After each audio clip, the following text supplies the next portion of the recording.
तो सर जैसे अभी हमने चैप्टर 2 के 3 श्लोक 4 श्लोक जो 12, 11, 12, 13, 14, 15 इनकी एपिस्टेमोलॉजी डिस्कस की, इसका रीजनिंग डिस्कस की, इसका पर्पस डिस्कस किया है। इसमें हमें इमोर्टलिटी ऑफ सोल, सत और असत क्या है, कोई भी कॉमन ह्यूमन बीइंग भी अमरत्व को कैसे प्राप्त हो सकता है, या आप कह सकते हैं कि स्थित प्रज्ञ स्थिति क्या है कि सम और विषम स्थितियों में भी समभाव रखना, सुख और दुख में भी समभाव रखना। इस चीज़ को मैं एक नया रूप देना चाहता हूँ, एक नई थॉट पे इसमें बात करना चाहता हूँ। क्या इस रीजनिंग को, क्या इस इंटेलेक्चुअल असेट को, इन 4 श्लोक्स की जो हमारे पास इंटेलेक्चुअल असेट है जो श्री कृष्ण भगवान ने हमें दिया है, हम इसको आज के जियोपॉलिटिकल जो एरेना है उसको देख सकते हैं। जैसे यूएन है, यूनाइटेड नेशंस का एग्जिस्टेंस तो करता है बट उसका इफेक्ट इतना नहीं दिख रहा जितना उसका होना चाहिए। यूक्रेन रशिया में वॉर है, African Nations, maximum African Nations में सिविल वॉर्स हैं, सोमालिया है, म्यांमार का आप केस देख लीजिए, चाइना की एक्सपेंशन पॉलिसी देख लीजिए। तो क्या यूएन, क्या ह्यूमैनिटी इस रीजनिंग को कि अल्टीमेट सत्य क्या है, जैसे in China maximum religion is a Buddhism, Japan Buddhism, Japan का जो बुद्धिज्म का जो कोर है, जो कोर एसेंस है वो मध्यम बात है। तो वो कहीं ना कहीं मुझे लगता है कि डिप्लोमेटिक लेवल पे या जियोपॉलिटिक के लेवल पे जो क्वेस्ट है, जो स्पिरिचुअल क्वेस्ट है, वो लैकिंग दिखता है मुझे। अगर स्पिरिचुअल क्वेस्ट लैकिंग नहीं होता तो इतना यूक्रेन का और रशिया का प्रोलॉन्ग वार नहीं होता। अफ्रीकन नेशंस में मुझे ऐसा लगता है कि अगर वहाँ के लीडर्स में, जैसे हमारे इंडिया के जो लीडर्स रहे हैं, आप देख लीजिए लाल बहादुर शास्त्री जी को देख लीजिए, उनके अंदर एक बैलेंस, एक क्वेस्ट, मतलब इनके अंदर एक स्पिरिचुअलिज्म, एथिक्स और एक फाइन पॉलिटिशियन की एक आवाज़ दिखती है उनके अंदर। अटल बिहारी वाजपेयी जी को देख लीजिए, पटेल जी को देख लीजिए, नेहरू जी, गांधी जी को देख लीजिए। तो ये जो लाइन ऑफ पॉलिटिकल एथिक्स है, ये जो लाइन ऑफ पॉलिटिकल असेट है, पॉलिटिकल इंटेलेक्चुअलिज्म है, ये क्यों नहीं, मतलब जियोपॉलिटिकल लेवल पर हम इसको क्यों नहीं इंड्यूस कर सकते? एक हम हडल क्रिएट कर दें कि नहीं यहाँ तक ही सीमित है। यूएन क्यों इतना एफिशिएंट नहीं है कि वो एक ये भी चीज़, अभी यूएन का एक यूनेस्को विंग है, वो ध्यान देते हैं, एक सबका कल्चर है, सबकी एक वैल्यूज़ है, वो प्रमोट करते हैं, वो सेलिब्रेट करते हैं, बट उसको डिप्लोमेसी में क्यों नहीं लाते कि सत्य ये नहीं है, non violence is the ultimate tool to survive, why we are not going for this? क्या आपको लगता है कि क्यों फेलियर है इस वाले एलिमेंट को इंक्लूड करने में अपना जो डिप्लोमेसी? बेसिकली ये जो लड़ाइयाँ हैं, चाहे वो रसिया यूक्रेन हो, चाहे वो इजराइल गाजा हो, और इसमें जो यूनाइटेड नेशन जो पूरी तरीके से इनकॉम्पिटेंट बॉडी बन चुकी है, इट इज़ बेसिकली हैंडीकैप्ड। कोई सुनता नहीं, हैंडीकैप्ड, हाँ, कोई सुनता नहीं है उसका। तो देखिए, लड़ाई जो बेसिकली अगर आप देखेंगे तो 2 वजह से लड़ी जाती है।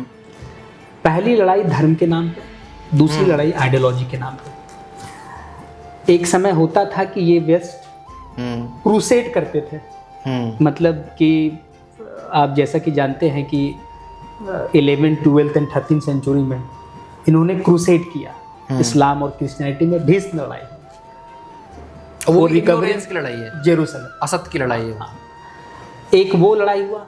अब ये जो मॉडर्न एरा है उसमें फिर लड़ाई अब होना स्टार्ट हुआ आइडियोलॉजी। तो जैसे आइडियोलॉजी के बेसिस पे, जैसे कि गीता में ये बोला गया है कि डिटैचमेंट, तो डिटैचमेंट सिर्फ ये नहीं कि आप अपने बॉडी से डिटैच होइए। डिटैचमेंट मतलब जो आपका थॉट प्रोसेस है, उस थॉट प्रोसेस को दूसरे के ऊपर इम्पोज नहीं करना है, उस थॉट प्रोसेस से भी आपको डिटैच होना है। आप देखिए, ये जो लड़ाइयाँ हैं, कम्युनिज्म, सोशलिज्म, कैपिटलिज्म, ये आइडियोलॉजी के बेसिस पे ही तो लड़ाई है। ये जो रसिया यूक्रेन का जो वॉर है, ये आइडियोलॉजी के बेसिस पे ही तो है। वेस्ट का कहना है कि Ukraine is a sovereign country, he should be given chance to choose whether he wants to associate with European Union or NATO. Why other countries should have a problem? ये इनका मानना है। अब ये वेस्ट का प्रोपगेटेड आइडियोलॉजी है democracy, fundamental rights, human rights, open market और free market. अब यूनाइटेड नेशन इसमें क्या करेगा? क्योंकि यूनाइटेड नेशन सिक्योरिटी काउंसिल जो कि मेन इन्फोर्समेंट बॉडी है, जो सबसे बड़ी बॉडी है, एग्जीक्यूटिव बॉडी है जो सब काम करती है, उसमें क्या है तो वो आइडियोलॉजी के बेसिस पे पूरी तरीके से डिवाइडेड है। अगर यूएस कुछ भी करना चाहे तो रसिया और चाइना वीटो लगाने के लिए तैयार है, और रसिया और चाइना कुछ करना चाहे तो यूएस, यूके और फ्रांस वीटो लगाने के लिए तैयार है।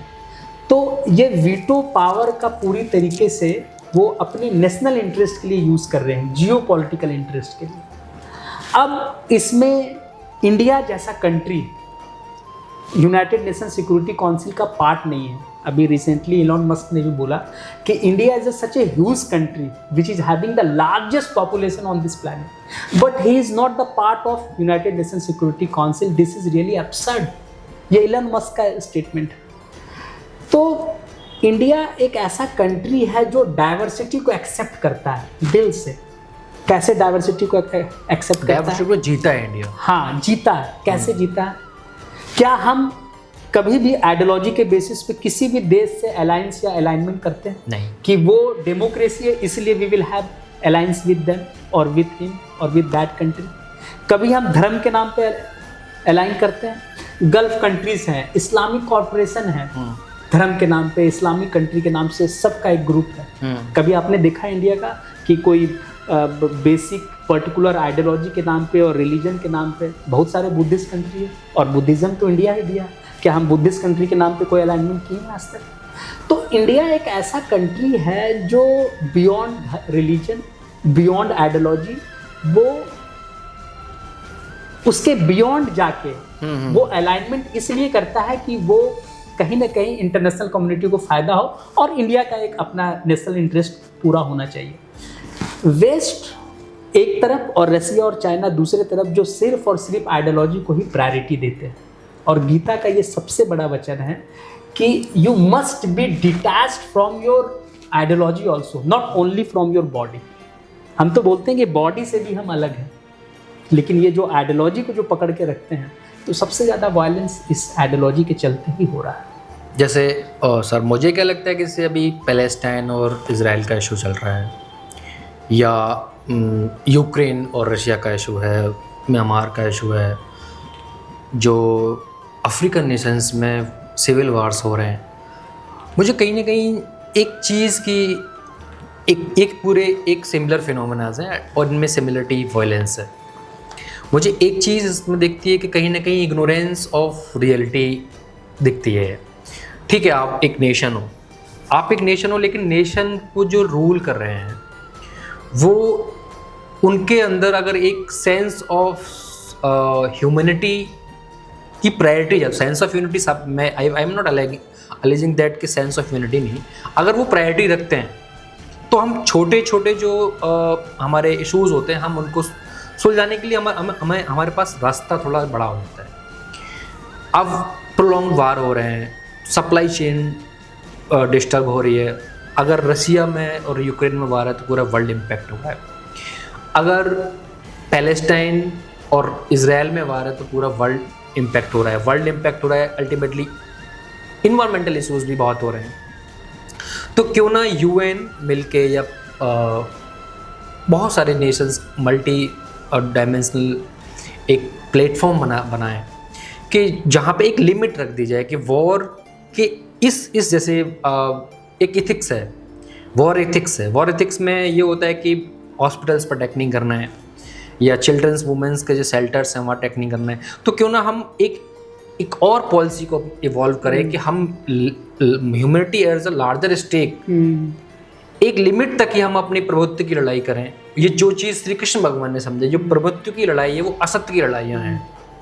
अल्टीमेटली हिटलर ने जब लड़ाई करी उसका आज क्या है, उसको आज वो नकारात्मक तौर पे देखी गई। उसने ह्यूमैनिटी को उसने क्या दिया। इंडिया पाकिस्तान के युद्ध हुए, अल्टीमेटली नुकसान ही हुआ और अभी भी नुकसान ही हो रहा है। तो क्यों ना हम एक ऐसी डिप्लोमेटिक असेट तैयार करें, एक स्पिरिचुअल क्वेश्चन। मैं रिलीजियस क्वेश्चन की बात नहीं कर रहा, मैं एक स्पिरिचुअल क्वेश्चन की बात कर रहा हूँ कि क्यों ना हम ऐसी चीज़ एक फ्रेम करें कि जिससे ह्यूमैनिटी एट लार्ज, जो हमारी नेक्स्ट जनरेशन आने वाली है, उनको इतनी चीज़ की स्कैरसिटी ना हो जाए। By chance US attack, nuclear attack to Japan, आज तक भी वहाँ वो इम्पेक्टेड है। जो आज वहाँ बच्चा जन्म लेता है उसका क्या दोस्त था? कोई दोस्त नहीं था। तो ऐसी चीज़ें क्यों नहीं रोकी जा सकती? And thank you so much guys for supporting our channel. For more such episode, please follow, like and subscribe our channel New Delhi Dialogue. Namaskar.